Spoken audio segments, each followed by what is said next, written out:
आदमी के हाथ पैर बांधकर उसे एक सूखे तलहीन कुएं में फेंक दिया गया।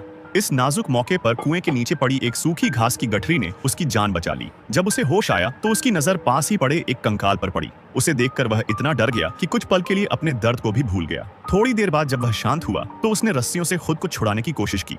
आजाद होते ही उसने उस कंकाल की जांच की। जब उसने उसे हिलाया तो नीचे एक गुप्त ग्रंथ निकला। वह असल में एक बेजोड़ मार्शल आर्ट्स तकनीक थी जिसे एक पहले के साधक ने वहां छोड़ा था। वह साधक इसे पूरी तरह सीख नहीं पाया था और वहीं समाप्त हो गया था। यह तकनीक सीखने के बाद कोई भी दुनिया का सबसे शक्तिशाली योद्धा बन सकता था। आदमी जिसे उसके बड़े भाई रोज अपमानित किया करते थे, तुरंत ही उस तकनीक का अभ्यास करने लग गया। इधर कुएं के बाहर उसकी प्रेमिका को लगा कि वह मर चुका है। वह कुएं के किनारे आकर जोर जोर से रोने लगी। उधर कुएं के भीतर आदमी ने तकनीक सीखने के बाद कृतज्ञता से उस कंकाल को दफना दिया। फिर उसने उसे प्रणाम किया और एक ऊंची छलांग लगाकर कुएं से बाहर निकल आया। जब उसकी प्रेमिका ने उसे जिंदा देखा तो वह खुशी से झूम उठी। उसने उसे एक मार्शल आर्ट्स टूर्नामेंट में हिस्सा लेने को कहा, जिसका विजेता अगला संप्रदाय का प्रमुख बनता। उसे अपने सबसे बड़े भाई से बदला लेना था। जब बड़े भाइयों ने उसे जिंदा देखा तो वह हैरान रह गए। सबसे बड़े भाई ने तुरंत उसे द्वंद्व की चुनौती दी। वे अब भी उसे कमजोर समझते थे, लेकिन वह आदमी अब मौका नहीं चूकना चाहता था। इधर उसकी प्रेमिका घबरा गई और बार बार उसे लड़ने से मना करने लगी। फिर भी संप्रदाय प्रमुख ने